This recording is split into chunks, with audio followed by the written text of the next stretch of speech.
कि यदि कोई व्यक्ति चाहे तो कुछ भी कर सकता है। ऐसा इस संसार में, इस कायनात में कुछ नहीं जो हम चाहे और वो ना हो, कुछ भी।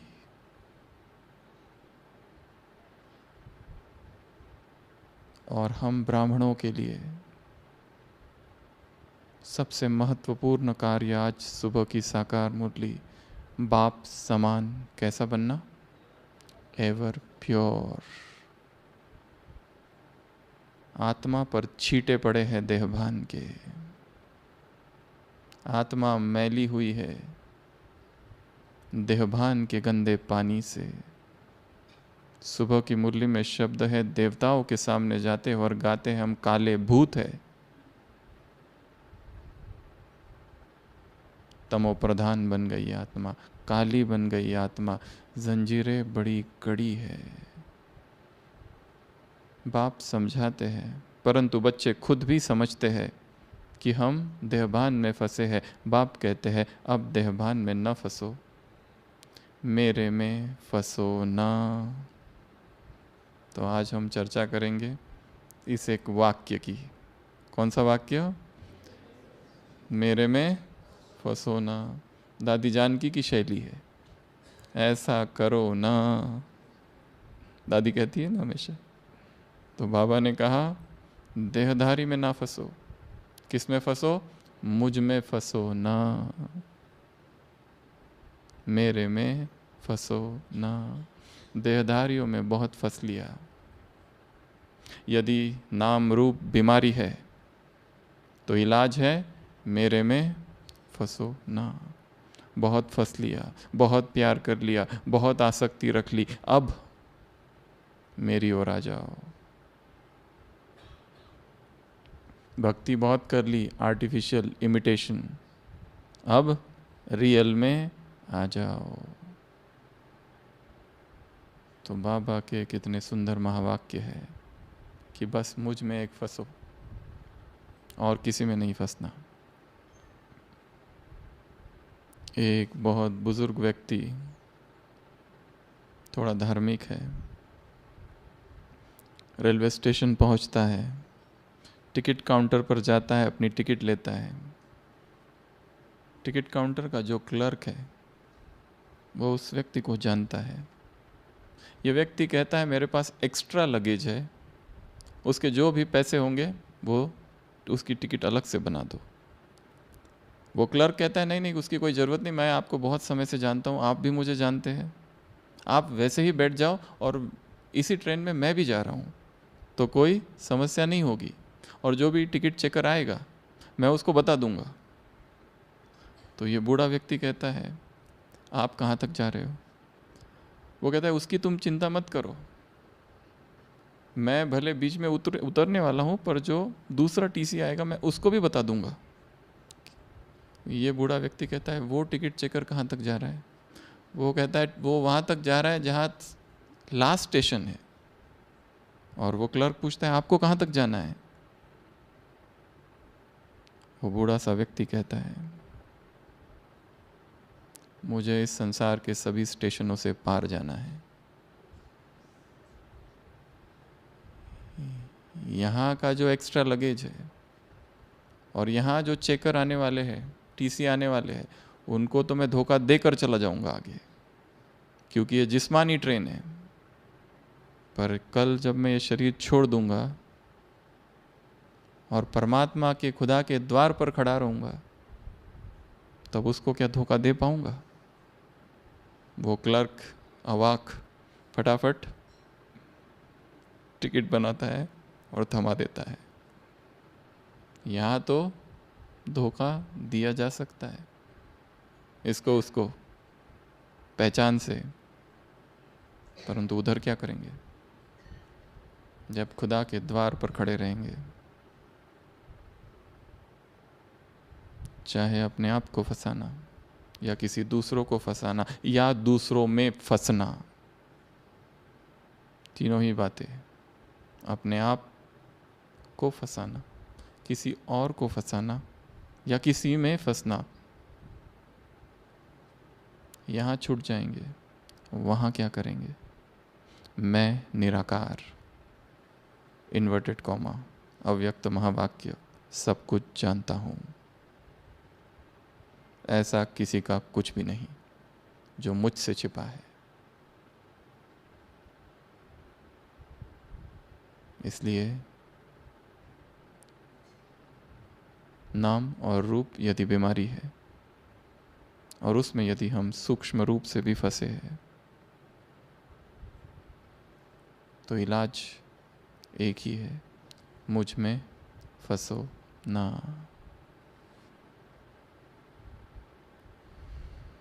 मुझ में फंसो ना अर्थात किस किस में फंसो। ऐसी 8 बातें हैं जिसमें फंसना है। मुझ में अर्थात किस में? भगवान कह रहा है मुझ में फंसो। मुझ में अर्थात किस में और कहाँ और कैसे, क्यों फंसो, कब फंसो, किस तरह फंसो, किस लिए फंसो, फायदे क्या है फंसने में, और नुकसान, नुकसान है क्या कुछ फंसने में? एक हाथ। और देहधारियों में फंसने के फायदे? एक हाथ तो फायदा होगा, बिना फायदे के ही हम फंस रहे हैं, कुछ तो होगा। इसका चिंतन करना। देहधारी में फंसने के फायदे और देहधारी में फंसने के नुकसान। भगवान में फंसने के फायदे, अगर नुकसान कहीं हो उसका भी चिंतन करना। तो जब भगवान कहता है मुझ में फंसो, सबसे पहली बात उसके प्यार में फंसो। अगर फंसना ही है तो किस में फंसो? उसके प्यार में फंसो। लास्ट संडे की मुरली किस पर थी? किस पर थी? ईश्वरीय स्नेह। क्या क्या करता है ईश्वरीय स्नेह? 16 बातें हैं, 5 मिनट में बताओ। यह ईश्वरीय स्नेह क्या करता है? जन जन आत्मा प्यासी थी, भक्ति में क्या बन चुकी थी? भिखारी बन चुकी थी। ये ईश्वरीय स्नेह वो प्यास को मिटाता है। और ये ईश्वरीय स्नेह क्या कर देता है? वो जो भिखारी थे उससे अधिकारी बना देता है। ये ईश्वरीय स्नेह, संसार में स्नेह सबसे बड़ी वस्तु मानी जाती है। स्नेह को ही भगवान, भगवान को ही प्रेम कहा जाता है। तो भगवान जब धरा पर आते हैं तो सबसे पहली देन देते हैं स्नेह की। ये स्नेह क्या कर देता है? और ईश्वरीय सेवा के योग्य बना देता है। यह स्नेह क्या कर देता है? और कर्मयोगी बना देता है, स्वतः योगी बना देता है, सहज योगी बना देता है, बाप समान बना देता है, साथ का अनुभव कराता है, माया प्रूफ बना देता है। ये स्नेह क्या करता है? और तूफान को तोहफा, जो मुश्किल है उसको आसान कर देता है। ये स्नेह और क्या कर देता है? क्या कर देता है? समर्थ बना देता है, साथी का अनुभव कराकर समर्थ बना देता है। ये ईश्वरीय स्नेह क्या करता है? मेहनत से मुक्त कर देता है। ये ईश्वरीय स्नेह क्या कर देता है? बाप समान बना देता है। ये ईश्वरीय स्नेह मंत्र है, जादू, जादू है, जो चाहिए वो प्राप्त करा देता है। और जो टुकड़े टुकड़े हुए थे, कोई यहाँ गिरा कोई वहाँ, बहते आंसू ना रुके, कोई यहाँ गिरा कोई वहाँ, तिनको के क्या बनाए? ख्वाब। और तूफान आए और कोई यहाँ गिरा कोई वहाँ। तो भगवान ने क्या कर दिए? सारे टुकड़े को मिलाकर एक बाप एक दिलाराम, एक दिल एक दिलाराम। देहधारियों ने क्या कर दिए थे? दिल के टुकड़े टुकड़े कर दिए थे। और क्या किया था? उन टुकड़े करके छोड़ा नहीं, अपने पैरों तले भी कुचल दिए थे एक एक टुकड़े को। तब कहीं बाप की याद आई, ये हाल कर दिया था। जिस जिस को प्यार किया सबसे ज़्यादा धोखा उसी से मिला। जिस जिस पर विश्वास किया इस जीवन में अब तक, चाहे वो कोई भी हो, कभी ना कभी तो उससे दर्द ज़रूर मिला है। और वो जो दर्द था बड़ा गहरा था। दुश्मनों ने दर्द जो दिए बहुत छोटे थे, अपनों ने जो दर्द दिए वो बड़े गहरे थे।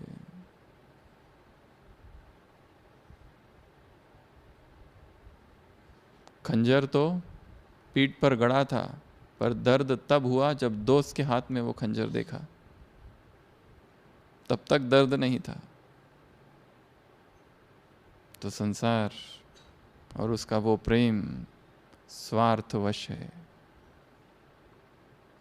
एक परमात्मा ही है जिसका ईश्वरीय स्नेह कैसा है? निस्वार्थ है, सच्चा है, अविनाशी है, सर्वोच्च है, सर्वोपरि है। इससे परे और कोई स्नेह नहीं। In our greatest time of need we are alone. जब हमें किसी व्यक्ति की सबसे ज्यादा आवश्यकता थी, उसी समय वो नहीं रहता है। इसके लिए संसार का प्रेम अपूर्ण है। और जैसे हर बार कहते हैं, आत्मा अनंत है। अनंत की प्यास अनंत ही मिटा सकता है। संसार का सब कुछ मिल जाए, कोई व्यक्ति कहे मैं तुम्हारे लिए अपना जीवन अर्पित कर देता हूं, किसी भी देहधारी का प्यार आत्मा की प्यास, पुकार, तृष्णा बुझा नहीं सकता। Infinite cannot be satisfied by anything which is finite. जो अनंत है, अनंत की प्यास कौन बुझाएगा? केवल अनंत। अनंत का आत्मा अनंत है, अनंत अनंत से जब मिलेगी तो ही प्यास मिटेगी। देह देह से मिलेगा, प्यास भड़केगी। सुबह की मुरली, काम कटारी चलाना बंद करो। विष का ये धंधा बंद करो। एक बहुत विरोधी व्यक्ति सब जानते होंगे, जो कि अपनी युगल को बहुत सताता था और सेवा केंद्र पर आकर बहुत हंगामा करता था। और एक दिन जब मम्मा से मिलने आया और मम्मा की मुरली चली, वो सुनता रहा, सुनता रहा, सुनता रहा। और मुरली में आया कि जो चीर हरण करते हैं वो दुशासन है।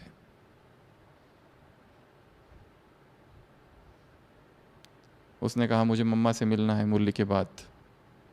लोगों ने कहा तुम पहले ही बहुत समय ले चुके हो मम्मा का, बहुत हंगामा किया था आकर पहले भी, अभी मम्मा के पास समय नहीं। उसने कहा बस 2 मिनट 3 मिनट भी नहीं लूंगा। और वो मम्मा के सामने आया और रोने लगा और मम्मा से कहा कि मम्मा, जिस दुशासन की आपने बात की थी, हम तो सोच रहे थे वो किसी महाभारत का पात्र होगा, वो दुशासन मैं हूं।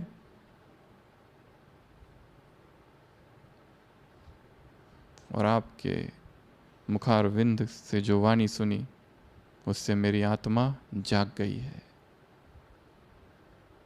चेतना का नया जन्म हुआ।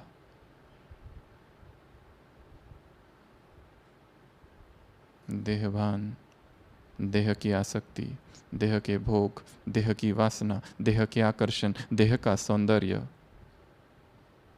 बहुत डुबाया है आत्मा को। देहभान के छींटों ने आत्मा में काला काला बना दिया है उसको। अब बाप है एवर प्योर बनाने, तो मुझ में फंसो न। सबसे पहला किस में फंसना है? उसके प्रेम में फंसना है। उधर के प्रेम में फंस के देखा कैसा आवेग है, कैसा आवेश है। 2 व्यक्ति प्रेम करते, उनके बीच में कोई आ जाए तो मरने मारने को तैयार हो जाते हैं। अगर वो माँ बाप हो तो खुद मर जाएंगे, पर वो चाहिए मतलब चाहिए। बचपन से जिन माँ बाप के साथ रहे, एक धक से उनको भूल गए और भागने को तैयार।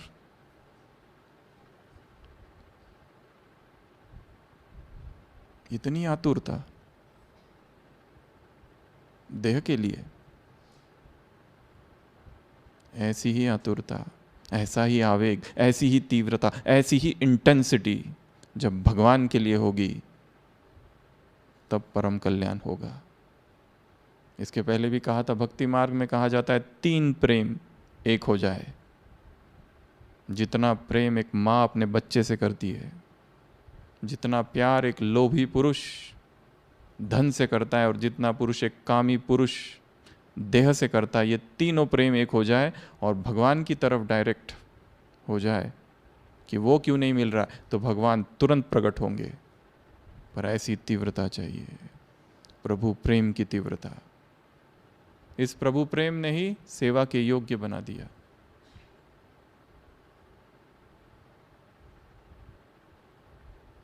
इस प्रभु प्रेम ने ही मधुबन निवासी बना दिया, मधुबन तक पहुंच गए केवल प्रेम ने। यहाँ इस यज्ञ में ऐसी अभी भी कितनी आत्मा होगी, उनको ज्ञान पता नहीं क्या है, कैसे आई है वो? केवल प्रेम की वजह से। इतना आकर्षण है इस प्रेम में, तो क्या ऐसा ही प्रेम हमारे हृदय में है उसके लिए? यह हमारा प्रेम भी बटा हुआ है। इंग्लिश में एक कहावत है, he who gives to God second place in life gives him no place. जो भगवान को अपने जीवन में दूसरे नंबर पर रखता है वो उसको कहीं पर भी नहीं रखता। भगवान को कितने नंबर में रखना है? एक नंबर में, उसके ऊपर और कोई ना हो। अगर कहे कि मेरी बेटी पहले फिर मेरा भगवान, मेरा बेटा पहले फिर मेरा बाबा, अर्थात उसे कोई जगह नहीं दी है हमने। तो सबसे पहले किसमें फंसना है? फंसना चढ़ा अच्छा शब्द है, ट्रैप। उसके प्यार में फंस जाओ। दूसरा है उसकी याद में फंस जाओ। आज सुबह की साकार मुरली, याद के सिवा और कोई उपाय नहीं, और कोई उपाय ही नहीं है विकर्म विनाश करने का। हमारे याद की क्वालिटी क्या है? कितना हृदय से, कितना दिल से, तीव्रता से याद की जा रही है, या हल्की हल्की सी याद है, या ऊपर ऊपर की याद है। उसी संडे की मुरली में बाबा ने कहा है कि बाप तुम्हारी इच्छा पूर्ण करेगा। क्रिसमस की मुरली, क्रिसमस के लिए कहा है, पर वो याद कैसी हो? सच्ची हो, दिल से हो, स्वार्थ वाली ना हो। जब समय पड़ा तब गए बाबा के पास, बाबा आप ही सब कुछ हो, ऐसी याद नहीं चलेगी। झूठा यहाँ नहीं चलेगा। तो याद को बढ़ाना, याद का चार्ट बढ़ाना, याद में नवीनता लाना। वही याद जैसे कल थी आज ना हो। आज जो अमृत वेला हो कल उससे अधिक शक्तिशाली हो। जो अमृत वेला सुबह था नुमा शाम का योग, उससे अधिक शक्तिशाली हो। हर दिन याद में नवीनता लानी है, कुछ तो नई चीज़ करनी है, उसमें कुछ नए अनुभव करने हैं। और ऐसी अवस्था हो कि जैसे शरीर छूट गया नीचे और आत्मा ऊपर। ये देह, देह के संबंध, देह के रिश्ते, देह के नाते, देह की भाषा, देह के लोग, देह का देश। कभी हमने एक दूसरे से मिलने के बाद ऐसा कहा? कैसा? हम ये कहते हैं आप भी पंजाब से और हम भी पंजाब से, आप भी महाराष्ट्र से और हम भी महाराष्ट्र से, तुरंत दोस्ती। पर हमने ऐसा कहा आप भी परमधाम से और हम भी परमधाम से, आपको मिलकर बहुत ज़्यादा खुशी हुई। देह की भाषा और देह के देश, ये भी बंधन है। देह के संबंध जैसा बंधन है वैसे देह की भाषा भी बंधन है। अपने प्रांत वाले मिले तो उस भाषा में बोलना चालू, ये भी बंधन है। तो याद में फंसना है। तीसरा है योग के भिन्न भिन्न प्रयोग या अभ्यास। एक बताया याद, रूहानी ड्रिल तीसरा। और ये ड्रिल हमको सुबह अमृत वेला नुमा शाम तो ठीक, पर सारे बीच बीच में दिन भर करनी है, ताकि ऐसी अवस्था ना हो कि सुबह बहुत अच्छा योग, शाम का बहुत अच्छा योग, परंतु दिन भर में संघर्ष, लड़ाई। सारे दिन भर क्या क्या करेंगे? छोटे छोटे प्रयोग, जैसे अशरीरीपन का 1 सेकंड का अभ्यास। यहाँ से वहाँ तक जाना है, किचन तक जाना है, डाइनिंग तक जाना है, सकाश फैलाते हुए मुझ आत्मा से किरणें सब ओर फैल रही है संपूर्ण ज्ञान सरोवर में। या बीच में कोई स्लोगन दिखे, इंद्रियों का आकर्षण ही सभी दुखों की जड़, उसका चिंतन करते जाना। सुबह की मुरली का कोई पॉइंट, तुम वॉरियर्स हो योग बल वाले, चिंतन करते जाना। मेरे जैसा खुशनुमा इस संसार में और कोई नहीं, चिंतन करते जाना, वरदान। गफलत ना करना, किसी को दुख देना ये गफलत है। चिंतन करते जाना, सारे दिन भर चिंतन चलता रहे, थोड़ा थोड़ा थोड़ा, सारे दिन भर छोटे छोटे योग के प्रयोग। बीच बीच में अशरीरीपन मुझसे किरणें फैल रही है, ट्रैफिक कंट्रोल के 3 मिनट को 3 भाग में डिवाइड करना है। एक पहला मिनट, दूसरा मिनट, तीसरा मिनट। पहला आत्माभिमानी स्थिति, दूसरा शिव बाबा से कनेक्शन, और तीसरा सकाश। मैं आत्मा, कोई भी सामान उसके साथ जोड़कर। दूसरा मिनट उसके साथ मैं एक हो गया, और तीसरा मिनट मुझसे किरणें फैल रही है इर्द गिर्द। ट्रैफिक कंट्रोल, अपना ट्रैफिक कंट्रोल खुद ही बनाना है, और बीच बीच में कई सारे ट्रैफिक कंट्रोल करने हैं। आत्मिक दृष्टि का अभ्यास, ये सब कौन है? आत्मा है, सबका पार्ट है। आज की मुरली में बाबा ने एक नए व्यक्ति का पार्ट के बारे में बताई बात। कौन से? हमेशा कहते हैं हर आत्मा का अपना अपना पार्ट है, बाप का भी पार्ट है। आज एक नए व्यक्ति के बारे में बात बताई। कौन सी? माया का भी आधा कल्प का अपना पार्ट है। माया भुला देती है तुमको, उसका भी पार्ट है, बाबा ने कहा। कितनी नई बात है। ऐसी नई नई बातें मुरली में छिपी हुई रहती है, उसको वहां से खींच कर निकालनी है, अलग रखनी है, और फिर उनके ऊपर चिंतन करना है। एक्सट्रैक्ट, खींच के निकालना, अलग करना, फिर उनके ऊपर बैठकर चिंतन करना। ये क्या क्या कहा? शब्दार्थ क्या है, भावार्थ क्या है, वाक्यार्थ क्या है, और गुणार्थ क्या है। ये 4 बातें हर मुरली से निकालनी है। एक एक शब्द का अर्थ क्या है, वाक्यार्थ, भावार्थ, क्योंकि भाव कुछ और होते हैं कई बार। वाक्य का पूरा वाक्य का क्या अर्थ है, और गुणार्थ, उसमें का गुह्य अर्थ क्या है, हर मुरली से। दूसरा, तीसरा किस में फंसना है? रूहानी ड्रिल्स में। छोटी छोटी ड्रिल करते रहना है। आत्मिक दृष्टि का अभ्यास, आत्मा अभिमानी स्थिति का अभ्यास, सकाश देने का अभ्यास, मुरली की पॉइंट्स याद करने का अभ्यास, कुछ तो लिखने का अभ्यास, छोटी छोटी पॉइंट्स, 5 स्वरूपों का अभ्यास, 3 स्वरूपों का अभ्यास, आना और जाना, डेड साइलेंस का अभ्यास, 1 मिनट में, 1 सेकंड में अशरीरी होने का अभ्यास। ये सारे दिन भर चालू रहे। और कब चालू रहे? जब अति व्यस्तता हो कर्म की, बहुत ज़्यादा बिजी है। अव्यक्त महावाक्य, इन्वर्टेड कॉमा, 1979 की मुरली। अति के समय अंत का अभ्यास करो। अति अर्थात बहुत ज़्यादा व्यस्तता है, बहुत बिजी है, बहुत बिजी है। उस बिजी में भी, बिजी होते हुए भी छोटी छोटी ड्रिल चालू। ऐसा ना हो कि पूरी ड्रिल समाप्त हो जाए, सीधा 6 घंटे के बाद जाग आए कि बाबा भी कुछ है, और ये उसकी सेवा थी जो कि करते समय भूले हुए थे। तो तीसरा किस में फंसना है? उसके रूहानी ड्रिल्स में। चौथा, उसके ज्ञान में फंसना है। उसके ज्ञान में फंसना अर्थात उसकी मुरली में फंसना। उसकी मुरली में फंसना अर्थात सेंटर क्लासरूम में गए, मुरली सुनी, पॉइंट्स नोट किए और आ गए। यह है पुरानी चाल। इस चाल को बदलना पड़ेगा। यहाँ तक ही सीमित नहीं रहना है, उसको आगे बढ़ाना है। मुरली का चिंतन, मुरली का अध्ययन, मुरली का चिंतन, मुरली की पॉइंट्स लिखना, मुरली को डिस्कस करना, एकांत में जाकर उसका मनन करना। यहाँ इस ज्ञान सरोवर प्रांगण में जैसा एकांत है, और यज्ञ में किसी और जगह होगा। जिस जैसा निसर्ग का सौंदर्य यहाँ है, और कहीं नहीं है। इतना एकांत है यहाँ पर। इतने अलग अलग स्थान बने हुए हैं इसी परिसर में। कहीं पर भी जाकर बैठना और चिंतन करना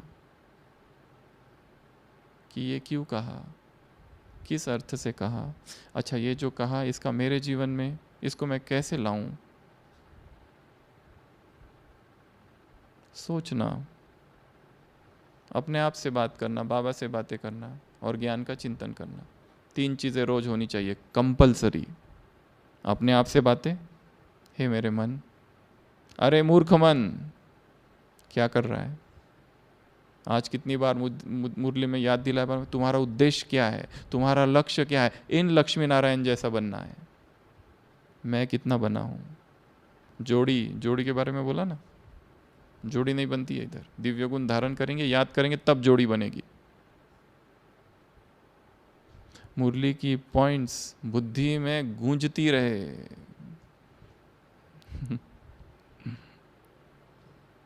ज्ञान की बुलबुल क्या करे? टिकलू टिकलू टिकलू। ज्ञान की सरिता बहती रहे तो ही स्थिति ठीक रहेगी, नहीं तो हलचल इतनी है, सब जगह माया ही माया है, साम्राज्य है माया का, ये खींच लेगी दूसरी आत्माएं हमको भी उनके साथ नीचे। सुरक्षित केवल वो है जो याद में है और जो ज्ञान के चिंतन में है। बाकी नीचे आएंगे और परिस्थितियों का चिंतन करेंगे, व्यक्तियों का चिंतन करेंगे, प्रबंधन एडमिनिस्ट्रेशन का चिंतन करेंगे, पॉलिटिक्स का चिंतन करेंगे और नीचे डूबेंगे और फिर कंप्लेंट करेंगे यहाँ ये ठीक नहीं, वो ठीक नहीं, ऐसा ठीक नहीं, वैसा ठीक नहीं। जो ज्ञान का चिंतन में है उसके लिए सब ठीक है, जो हो रहा है सब खेल है,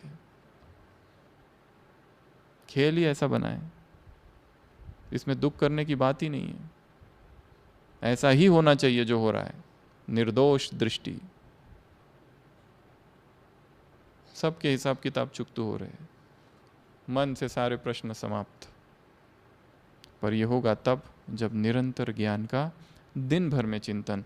तो चौथा किस में फंसना है? ज्ञान में फंसना है, मुरली में फंसना है, उसकी पॉइंट्स में फंसना है। MURLI, M अर्थात मनन, U अर्थात अंडरस्टैंडिंग, R अर्थात रीड एंड रिवाइज, L अर्थात लिसन, I अर्थात इम्बाइब, इम्बाइब अर्थात धारण करना। ये मुरली के 5 शब्द है। तो ये 5 काम रोज होने चाहिए, समझना है, धारण करना है, पढ़ना है, सुनना है, हो सके तो सुनाना है, चर्चा करनी है, सोचना है एकांत में बैठकर, ये क्या है, ये क्यों कहा, क्यों वो कहता है मुझ में फंस जाओ।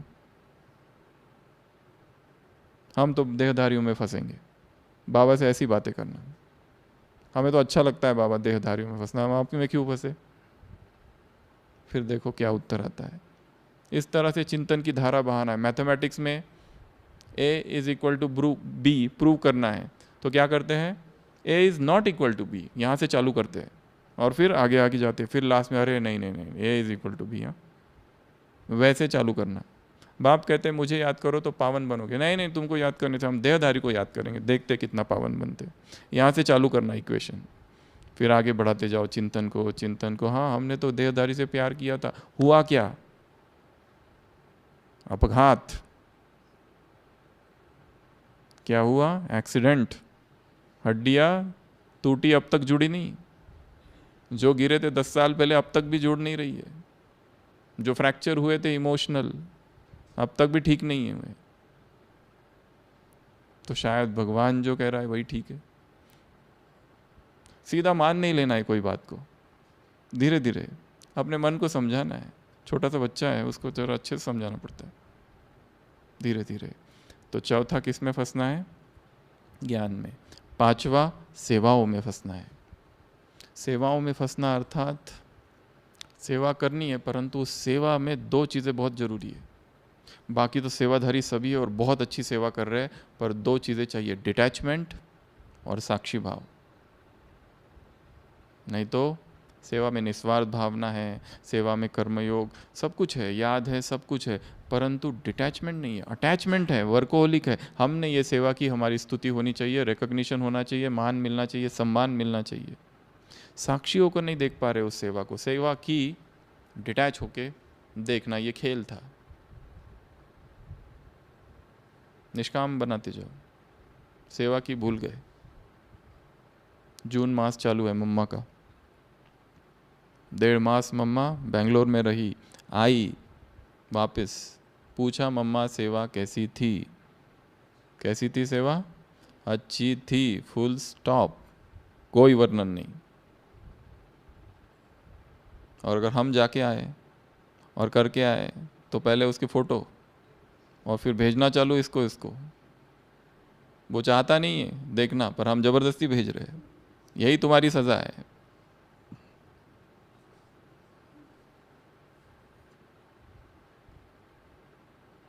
कोई पूछे क्या सेवा की तो क्या कहना, कैसी सेवा थी? अच्छी थी। बस ये मम्मा का पॉइंट पकड़ लो, अच्छी थी, फुल स्टॉप। वो कहेगा और बताओ, और क्या बताना है? अच्छी थी बस, और क्या करना है?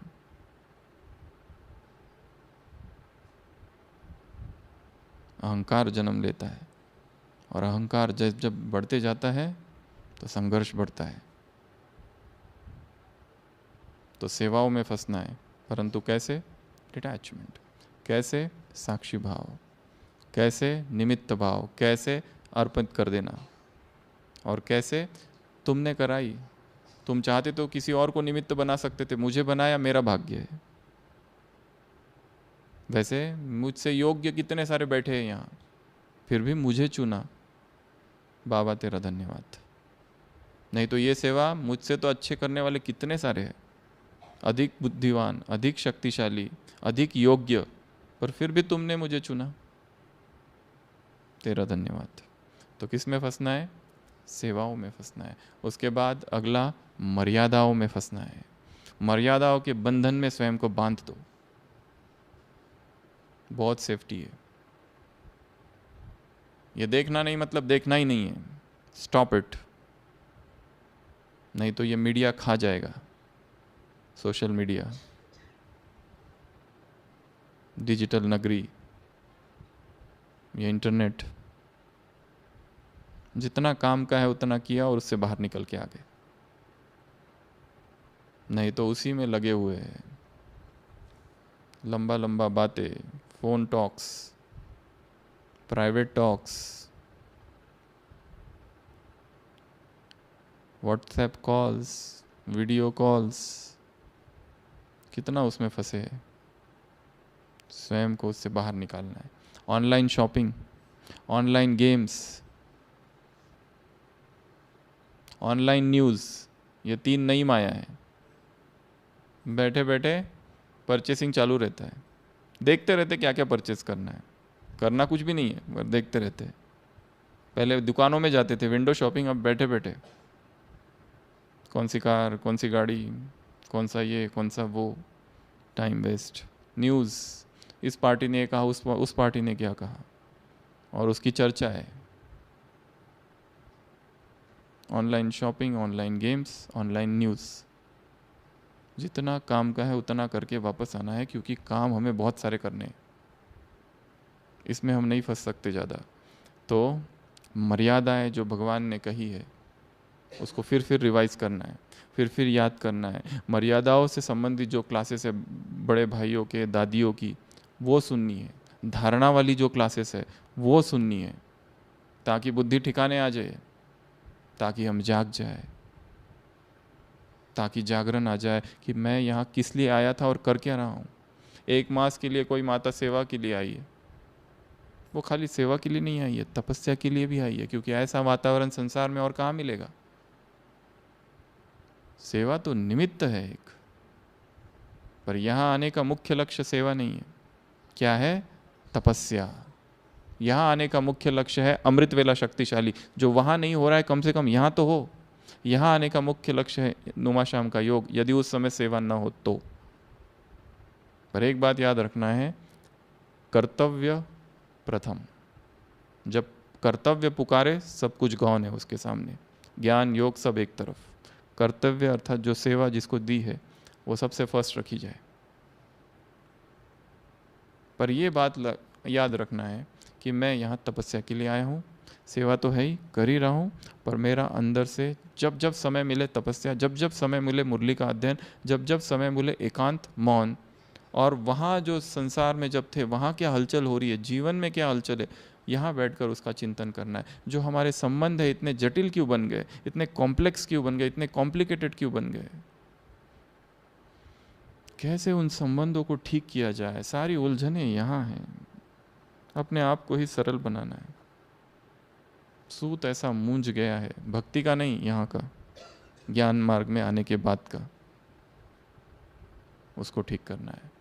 तो मर्यादाओं को रिवाइज करना है, मर्यादाओं से संबंधित सारी क्लासेस सुननी है। कड़ी से कड़ी मर्यादाएं क्या है और कौन सी मर्यादा का मैं भंग करता हूँ और क्यों हो रही है मुझसे ये भंग। चाहे अमृत वेला, 8 चीज़ें हैं ब्राह्मण दिनचर्या में, अमृत वेला, मुरली, भोजन के समय याद, चौथा ट्रैफिक कंट्रोल, 5वां कर्मयोग, नुमा शाम का योग, उसके बाद में ज्ञान की चर्चा एक बार तो होनी चाहिए 24 घंटे में, चार्ट और एक संबंध, 8 ऐसी बातें हैं। ये 7-8 ये जितनी बातें, इनके लिए क्या क्या मर्यादा है, अमृत वेले के लिए क्या है, नुमा शाम के लिए, योग के लिए क्या है, ज्ञान चर्चा के लिए क्या है, रात्रि चार्ट के लिए क्या मर्यादा है, सोने की विधि क्या है, क्या देखते देखते सो रहा हूँ, बातें करते करते, मीडिया, सोशल मीडिया, व्हाट्सएप, क्या कर रहा हूँ और किस तरह सो रहा हूँ। विकारी ख्यालातों के साथ सोएंगे तो उसी ख्यालात के उठेंगे, उच्च श्रेष्ठ महान संकल्पों के साथ सोएंगे तो उसी महान संकल्प के साथ उठेगी चेतना। तो मर्यादाओं में स्वयं को फंसा देना है। उसके बाद में लास्ट 2, एक है मुझ में फंसोना, अर्थात मेरे घर में फंसोना। उसका जो घर है वो प्रांत बड़ा ही शांत है, उस प्रांत में फंसना है, उस शांत प्रांत में फंसना है। उसका जो धाम है उसका अनुभव करना है, लंबा समय तक परम धाम में टिकने का अभ्यास। एक योग है सूक्ष्म वतन, बाबा से रूरियान करना, बातें करना, वो सब ठीक है, पर ज्वालामुखी योग, निरसंकल्प स्थिति, निराधार, निराकार, निर्विकार, सभी तत्वों से पार, बीज रूप कंबाइंड स्थिति का लंबा लंबा समय तक अनुभव, उसके लिए टाइम बढ़ाना पड़ेगा, अमृत वेले का भी, नुमा शाम का भी। जो 6:30 बजे चालू करते हो उसको थोड़ा और पीछे जाओ, 6 बजे चालू करो अगर सेवा नहीं है तो। दिनचर्या में तो योग है, परंतु बैठा योग तीव्र पुरुषार्थी का कम से कम 4 घंटे तो होना ही चाहिए। बैठकर जब 4 घंटा होगा तो दिनचर्या में भी योग रहेगा। बहुत बड़ी तपस्या है बैठकर 4 घंटा योग करना। कितनी चीज़ों, छोटी छोटी चीज़ों का त्याग करना पड़ेगा जिसमें हम अभी फंसे हुए हैं, वो सबको हटाना पड़ेगा। वो सारी दिनचर्या, वो सारी बातें, वो सारी व्यर्थ की बातें, झरमोई झगमोई गॉसिप्स, सबसे बुद्धि योग को हटाकर योग योग योग योग योग, तपस्या तपस्या तपस्या तपस्या, आग लग जाए अंदर।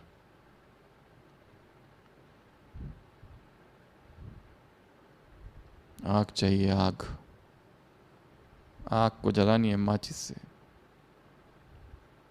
तीली चाहिए वैराग की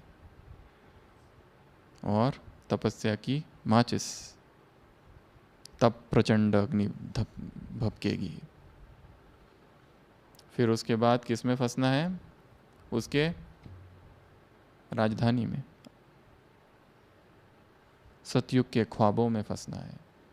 ख्वाब देखने हैं सतयुग की, अच्छा ख्वाब है, लोगों को ख्वाब देखना पसंद है ना, डे ड्रीमिंग, दिवा स्वप्न, दिन में सब तारे देखना, दिन में तारे नहीं, सॉरी दिन में स्वप्न देखना, वैसे इमेजिन करते जाना, सतयुग में ये ऐसा होगा, वो वैसा होगा, ये कैसा होगा, वो कैसा होगा, उसके ख्यालातों में रहना, तो अपने आप पवित्रता आएगी। वो सतयुग के संस्कार जो इतने दूर है, हम यहाँ हैं, 5000 साल का अंतर, वो जागरण होगा उनका। विजुलाइज करना, वहाँ का राज्य कैसे होगा, वहाँ की करेंसी कैसी होगी, वहाँ का प्रशासन कैसे होगा, पशु पक्षी कैसे होंगे, महल कैसे होंगे, पुष्पक विमान कैसे होगा, दिनचर्या कैसी होगी, देवता क्या खाते, क्या पीते, क्या करते, क्या सोते, कब उठते, कब जागते, क्या सुनते, सोचते रहना सतयुग के बारे में, ख्वाबों में खो जाना।